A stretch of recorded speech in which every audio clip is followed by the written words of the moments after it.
স্টুডেন্টের জায়গায় যেমন অনেক সময় স্টুডেন্টরা কিন্তু পে করতে পারে না, সো এই জায়গায় মনে হয় স্টুডেন্টের জন্য একটা অফার যদি রাখে তাহলে আই থিঙ্ক মিউজিশিয়ান আরও গ্রো হবে। আমি এটা হাইলি ডিসএগ্রি করব।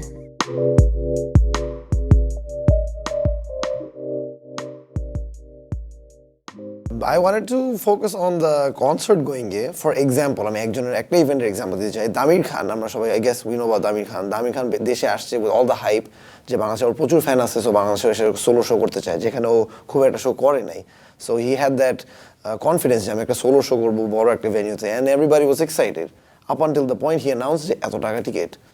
And then I personally saw, because my friends were working with him, and আমি এটা দেখতেছি যে ওর দামটা কমাইতে হচ্ছে for people to come up to the hype and বলে আচ্ছা ঠিক আছে সবাই গান শুনবে সবাই দেখবে, কিন্তু আমি যতটুকু এক্সপিরিয়েন্স করছি আমার জেনারেশন মানুষের সাথে concert goers at group of people, ওরা এতটুকু ইয়ে করে যে কি আর এক্সপিরিয়েন্স দিবে, which is where my question came, who needs to start? Do the audience pay more readily so that the artists feel যে না ঠিক আছে ওরা তো দিচ্ছে আমি একটু ভালো কিছু দেই, আর নাকি আর্টিস্টদের দেওয়া উচিত যে আমি বেশি করে দিই তাহলে নেক্সট টাইম ওরা ঠিকই বেশি টাকা দিতে রাজি হবে? সো আমার পয়েন্টটা ছিল খালি কনসার্ট পয়েন্টেই, মানে ফোকাসটা ছিল ওখানেই।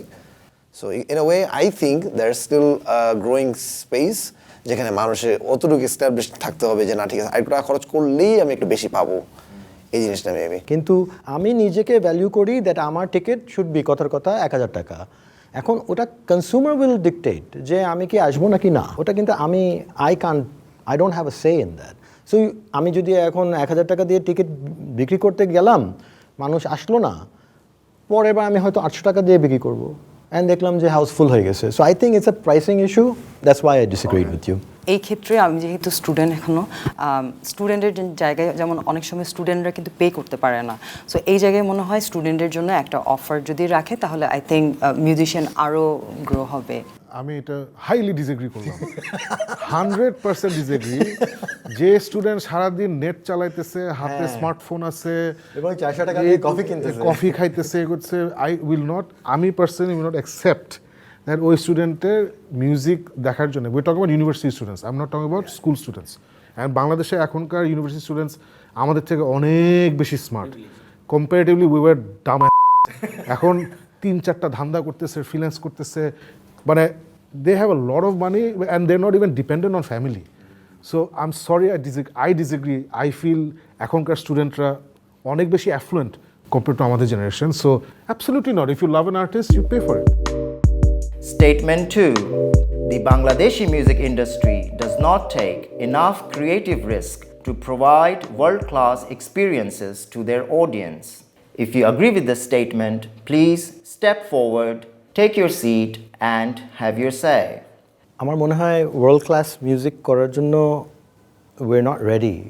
উই অ্যাজ আ পিপল, আমার পয়েন্ট অফ ভিউ হচ্ছে এই স্টেটমেন্টে, we as a people we are very emotional people. আমরা ক্রিটিসিজম নিতে পারি না। আমাকে কেউ কিছু বললো আমার মিউজিকটা ভালো না, আমি আমার কাপড়টা সুন্দর না, তো কিছু একটা আমি ফ্যাশন বন্ধ করে দেবো, আমি গান গাবো না। হ্যাঁ, so we are not ready to take criticism, and I think that's a very very difficult thing in the world music scene, in the music or world art industry.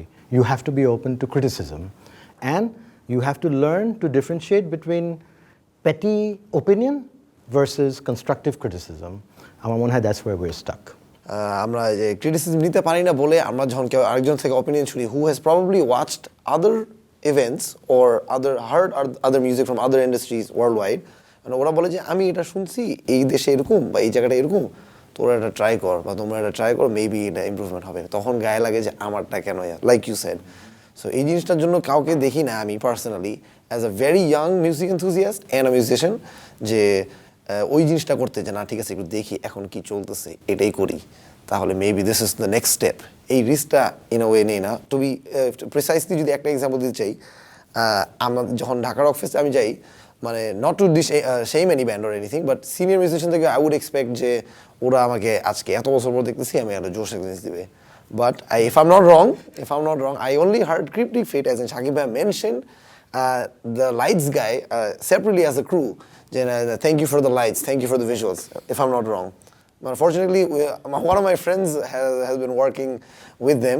So I had the privilege to know যে কেমনে কাজটা করতেছেন, how professional they're going forward with the new thing. যেটা honestly personally even মাই আদার favourite bands ওরা এই জিনিসটাতে থটটা হয়তো দেয়নি, আমি হয়তো জানি না, কিন্তু আমার অ্যাজ অ্যান অডিয়েন্স আমি দেখতেছি যে he is the only band, Cryptic Fate is the only band যে মেনশন করছে that person as a crew member, because that is also part of the art, the whole thing that you presenting as a show. And you know it could be risky, যে ওনাকে টাকা দিয়ে আমি ভাড়া করে visuals বানাচ্ছি বা লাইটসে কাজ করে দিচ্ছি, কে কতদূর কি দেখবে, it's a risk for them, but they took it, and that is a step forward to more entertaining experiences is what I think. Risk নেওয়ার জন্য যে কনফিডেন্স মানে আত্মবিশ্বাস লাগে সেটা হচ্ছে একটু কম আছে। মানে আমরা লেগে থাকতে হয় কোনো সার্টেন জায়গায় পৌঁছাতে গেলে, লেগে থাকতে হয়। তো লেগে থাকার একটা মানে যে সংগ্রাম, সেই সংগ্রামটা করতে যে অনেক সময়ের প্রয়োজন হয়, সেই সময় ধৈর্য ধরে থাকা, সেই জায়গাটাতে যাওয়ার জন্য আমরা হয়তো তৈরি না। তো আমার কাছে যেটা মনে হয়েছে যে লোকে কি বলবে, এই ভাবনাটা আমাদের ভিতরে অনেক প্রখর। তো মানুষ যদি না নেয়, মানুষ যদি না পছন্দ করে, শ্রোতা যদি না শুনতে পারে, আমার গান যদি হিট না হয়, তাহলে আমি কি করব? কোয়েশ্চেনটা ছিল যে music industry, so there is no music industry not just in Bangladesh, in the world. Music industry ওয়ার্ল্ডে মারা যাচ্ছে, আর বাংলাদেশে অনেক আগে আমরা কবর দিয়ে দিচ্ছি। সো আমি এটাকে একটু শিফট করে তোমরা যেটা নিয়ে বা আপনারা যেটা নিয়ে কথা বলছেন, যে আর্টিস্ট নিয়ে আলাপ হচ্ছে আসলে। So we are not talking about the industry, we are talking about the artists. Does the artist take risks? হ্যাঁ, সো দ্য আর্টিস্ট টেক রিস্কে যদি আমি যাই, যে আর্টিস্টরা বাংলাদেশে, I totally agree, they don't take risks. And আমি এটা অনেক বোঝার চেষ্টা করছি যে কেন আমরা আসলে, for example after the great 90s bands, after the great 90s bands, 2000-এ আমাদের জেনারেশনটা came to forefront, Black, Artcell, Aurthohin, Cryptic Fate, Nemesis, Arbovirus, that kind of took off. তারপর যেটা হলো, so this took off in 3-4 years, so 2000 থেকে 2003-04 it took off. তারপরে there was a period of like 10 years বা 7 years যেখানে যে ব্যান্ডই আসে, it's a inferior version of any of these bands, specifically Artcell, black খুব বেশি নকল হয়েছে, everybody sounds like them. And I was like, what the hell is going on? But then, I think 2011-12 এর দিকে যখন ওন নাম একটা ব্যান্ড, মানে one was my first indication যে আচ্ছা বাংলাদেশের সাউন্ড চেঞ্জ হচ্ছে। সো আমি যেটা বলবো, যে আপনি বলছিলেন যে বাংলাদেশে হয়তো এক্সপেরিমেন্টেশন হচ্ছে না, এই হচ্ছে না, আমি এটা 100% ডিসএগ্রি করছি। There is experimentation, there is new sounds happening, but at the same time যেটা সবাই আমরা এগ্রি করছি যে ইনাফ হচ্ছে না। Those who disagree with the statement, please take your seat and have your say. Sakib ভাইও নিশ্চয়ই as a musician you took the risk, right? I hope so. That's for other people to say. আমি একজন নারী, আমি একজন মেয়ে। আমার এখন যতটা সময় হচ্ছে, আমি যখন বাসায় যাব, ইটস নাইট, রাইট? সো আমিও তো রিস্ক নিয়ে আসছি। আমি পাহাড়ের একজন নারী। আমি যখন আমার প্যারেন্টস চিন্তা করতেছে যে মেয়েটা গান করতেছে, আদৌ কিছু হবে কি না, কিন্তু still I am taking the risk. আমি জানি না ইন ফিউচার আমার কিছু হবে কিনা, বাট স্টিল সাকিব ভাইয়া, তারপরে আপনাদেরকে দেখে আই গট ইন্সপায়ার। তো ডেফিনেটলি রিস্ক আমরা নিচ্ছি। আমার জায়গা থেকে এই ক্রিয়েটিভ রিস্ক ইন্ডাস্ট্রি নেওয়ার কথা না। Industry is something that deals with the transaction of business, money making and losing, চেষ্টা করে প্রফিট করার। হ্যাঁ, অল কাইন্ড অফ ইন্ডাস্ট্রি, সেটা আপনি ফিল্ম ইন্ডাস্ট্রি যান, গার্মেন্টস ইন্ডাস্ট্রি যান, আমাদের agriculture industry, industry is what makes money, হ্যাঁ, and publishes and does the most non creative things. আমার কাছে মনে হয় যে ওয়ার্ল্ড ক্লাস এক্সপিরিয়েন্স দেওয়ার জায়গাটা আলাদা, ক্রিয়েটিভ রিস্কের জায়গাটা আলাদা। ইচ্ছা করে খারাপ একটা গান বানাবো কেউ চেষ্টা করে না, যে আমি আজকে বসছি, আমি কম্পোজ করবো, একটা খারাপ গান বানাবো। হ্যাঁ, এই ইচ্ছা নিয়ে তো কেউ নিশ্চয়ই বসে না। যার যার স্কিল এবং টেস্টের উপরে ডিফার করতে পারে, তার প্রোডাকশন কী হচ্ছে বা তার, এবং যার যার নিজস্ব কিন্তু অডিয়েন্স আছে। হ্যাঁ, সো যেই কারণে আমার কাছে মনে হয় যে ওয়ার্ল্ড ক্লাস এক্সপিরিয়েন্সের ব্যাপারটা যখন আসে, that comes in terms of quality, in terms of clarity of sound, in terms of options that you can have in a technical way. But creative risk তো সব মানে মিউজিশিয়ানরা আই বিলিভ নিচ্ছে। আমরা একটা show করলাম at Hatirjheel amphitheatre, we did a tribute to Pink Floyd. এখন এইখানে আমি পিঙ্ক ফ্লয়েডকে কপি করতে চাচ্ছি something that they created 30 years ago. Of course অনেক লিমিটেশনস আছে, but about the creative side I push the button a little bit. কীভাবে? আমি বললাম একোজ গানটাতে এরকম, it's about creation, so what if we have a dance sequence? ঠিক আছে না? এই যে এই রিস্ক, বিকজ আমার ব্যান্ডে নিজেরাই কিন্তু ব্যান্ডে বলতেছে, আর ইউ শিওর তুমি পিঙ্ক ফ্লয়েড একটা ডান্স ঢুকাবা?